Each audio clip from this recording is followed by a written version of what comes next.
នឹងហើយសួស្តីដល់គ្នាថ្ងៃនេះគឺថាពួកយើងបាននាំគ្នាមកដល់លេងនៅ resort មកកន្លែងក្បែរជើងភ្នំកលៀនអញ្ចឹងណាអ្នកគ្នាហើយគឺថាពួកយើងក៏បានធ្វើដំណើរដើរទៅកន្លែងដែលខ្ពស់មើលឃើញមកក្រោមអ្នកគ្នាហើយក៏មានទឹកមានអីដែរបន្ទាប់មកពួកយើងក៏បានមកដល់អ្នកគ្នានេះថ្ងៃហ្នឹងពួកខ្ញុំមកលេងនៅសេរតិស័ករដ្ឋិស័ក resort លេងមកមើលទេសភាពអូយពិតជាត្រជាក់ខ្លាំងមែនតើមើលអូត្រជាក់ខ្លាំងណាស់មើល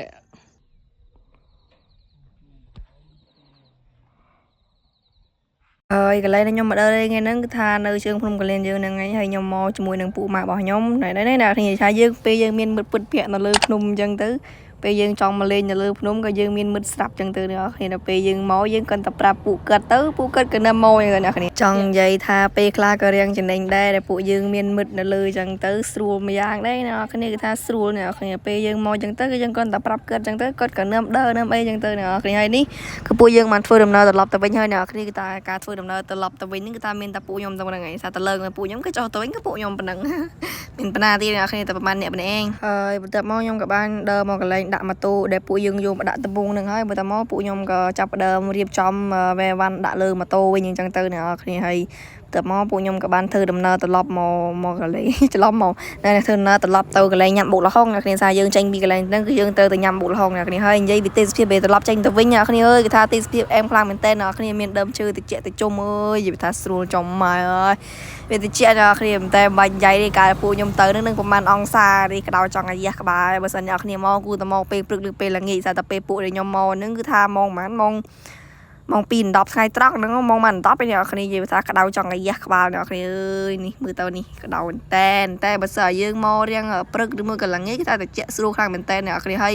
ពេលយើងជិះត្រឡប់មកវិញគឺយើងបានឃើញនៅព្រៃព្រឹក្សាព្រៃភ្នំកលែនយើងអ្នកគ្នាមាននៅណាទៀតភ្នំកលែនហ្នឹងហើយអ្នកគ្នា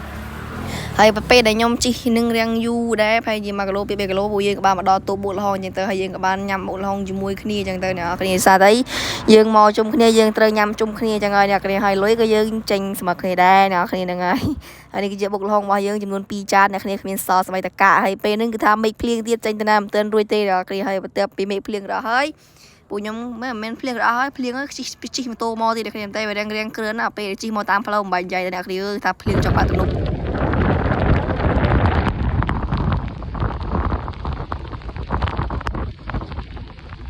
ហើយក្រោយពីការជិះម៉ូតូដ៏យូររបស់ខ្ញុំក៏បានមកដល់ភ្នំ3អ្នកគ្នាសារយើងចេញពីនេះមកយើងមកលេងលើភ្នំ3យើងមកភ្លេតទៅអ្នកគ្នាហើយសម្រាប់ភ្នំ3ខែនេះមិនបាច់និយាយអ្នកគ្នាហើយមូលហេតុដែលពួកខ្ញុំមកភ្នំ3ហ្នឹង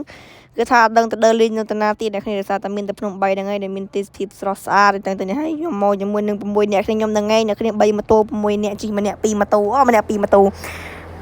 ម្នាក់ហ្នឹងហើយអ្នកគ្នានិយាយខុសទៀតហើយ2នាក់មកម៉ូតូអើយក៏ទៅហ្នឹងក៏និយាយមិនអោយត្រូវដែរអ្នកគ្នាហ្នឹងហើយអ្នកគ្នាអាចមើលបានហើយហ្នឹងហើយអ្នកគ្នាខ្ញុំចង់និយាយផងថាខ្ញុំមកភ្នំកលែនហ្នឹងប្រហែលជាយូរដែរអ្នកគ្នាហើយទៅមកខ្ញុំក៏បានត្រឡប់ទៅផ្ទះវិញអ្នកគ្នាមុនត្រឡប់ទៅផ្ទះវិញគឺថាពួកយើងបានថតរូបលេងជាមួយគ្នាយ៉ាងច្រើនសន្លឹកផងដែរអ្នកគ្នាដើម្បីទុកជាអនុស្សាវរីយ៍មកអញ្ចឹងទៅអ្នកគ្នាអានេះ4អ្នកគ្នា